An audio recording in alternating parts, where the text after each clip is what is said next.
Greetings, fellow men. Servus Männer, it's Red Pill Germany again. Recently, President Donald Trump said that the motorcycle manufacturer Harley-Davidson plans to build up new production capacity in Thailand, or shift capacity from Kansas to Thailand, and that this is unfair and he will fix that. Now, as somebody who on occasion defended Donald Trump and who generally welcomed him being elected, I want to address this point of trade or globalized manufacturing, a globalized economy, and I think I will disagree with Donald Trump a little bit, at least I think.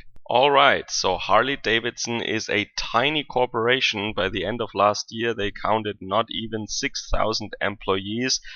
This is smaller than some plants of other corporations actually are, but this is the entire employee count of Harley-Davidson. Nevertheless, it is an iconic US corporation, so I think the symbolic power of this piece of news cannot really be underestimated. The president also said that a Harley-Davidson should never be manufactured abroad, and that their fans and consumers are already angry at them. Well, I looked into it, and it seems that already in 1998 Harley-Davidson opened its first production site outside of the United States. That was in Brazil. Aside from that, they have production plants in Missouri, Pennsylvania, Wisconsin, Adelaide, Australia, and India and Thailand. So let's look at other corporations, for example, and let's look at the world map and how their production plants are distributed. If you, for example, look at major German corporations, you will see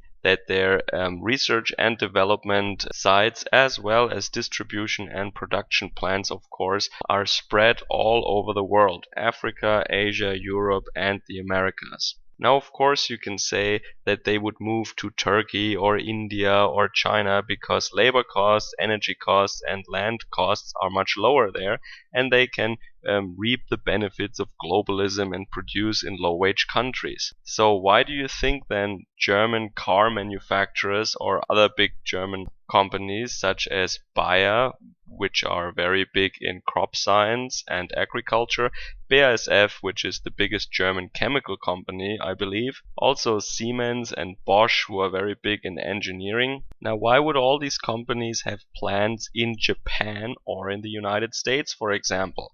These are countries that are not really known as low-wage, cheap production sites. And why would we have development and research centers there? I'm sure we have plenty of capable scientists and engineers here in Europe. Or are we doing this out of the goodness of our hearts, that we want to provide quality six-figure salary incomes to Japanese and US families? No, of course, it's none of these reasons. There are very straightforward, very good reasons for being present in foreign markets. Now, of course, we want to sell in foreign markets, just as everyone else wants to.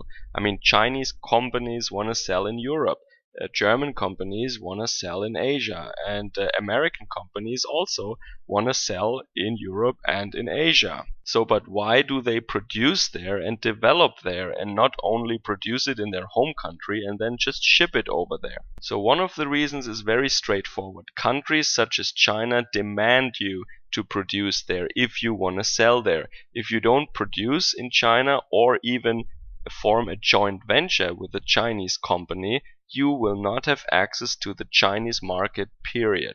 And while I'm not really sure about that, I think a similar thing could be said about the United States. I'm sure if Toyota, for example, would not produce in the United States, it would be very hard for them to have the market share that they have at the moment. And the next reason that has something to do with this are, of course, tariffs. Yes, maybe for Harley-Davidson that was not the case. They planned that for other reasons for much longer. For example, Harley-Davidson is not doing so well at the moment. Their sales in the US are dropping while they have growth in Europe and in Asia. So it makes sense to try to expand there where your sales are actually going up. And it is not US tariffs that want to make them go abroad. It is foreign tariffs, because they want to sell in foreign markets, and if they want to avoid the tariffs, they have to produce in those foreign markets, just as we have to produce in the US in order to go around the tariffs.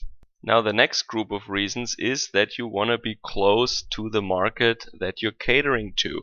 There are certain product lines, certain modifications, or certain developments straight away that are only being made and that are only produced for a certain foreign market.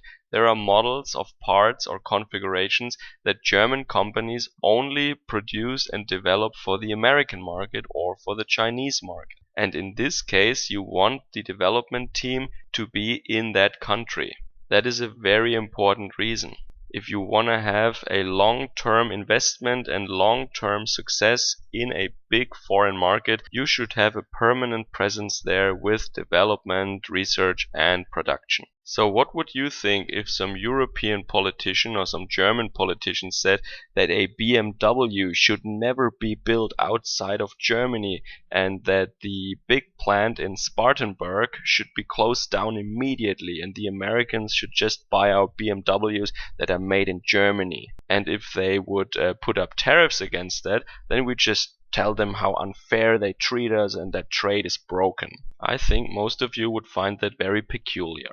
So of course this short little clip should not be understood as some broad defense of the globalized economy that we have at the moment.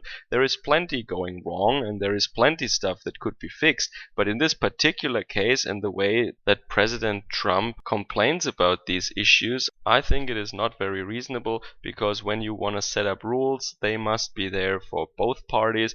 It should go both ways, and as I showed you, foreign companies do produce a lot in the United States, so why shouldn't US companies, if they have growth in these regions, like in Asia or the Middle East, why shouldn't they build up production capacity there? There's nothing wrong with that. The alternative would be that people in these areas are basically denied great US products that they actually want to buy. They will either not receive them at all, or at a much higher price, or not really the way they want, or as much as they want. Or why should US people be denied European products? Why should European companies not have the right to produce in the United States if they want to and if they have customers there? Ford also has production facilities in Germany, and many Germans drive Ford cars. I find nothing wrong with that. Or do you think that a Ford automobile should never be produced outside of the United States? The Asian car I drive, for example, was also produced within the European Union. So another advantage of these growth markets and these facilities abroad is that gains from abroad markets can actually stabilize domestic production a little bit, and that also is good for the Harley-Davidson employees in the United States. Me being a factory worker myself, of course I can understand how bitter it is and how horrible it must be to lose your job or being forced to move to another state in order to keep your job. But this is really one of the risks of working in the private sector. You cannot force people to buy your products if they don't want them, or if they just want less of it than 2 or 3 decades ago still. To me at least, it seems as if the management of Harley-Davidson really tries to save the company that is struggling at the moment. It doesn't look to me as if they just burned all that money on stupid and false decisions. It looks like the sales are actually continuously going down in the United States. So this was at least my point of view on this particular issue, and maybe I will talk about this topic of manufacturing or global trade a little bit more in the future, as this is a topic that interests me a lot. Enjoy the rest of your day. Servus, Kameraden.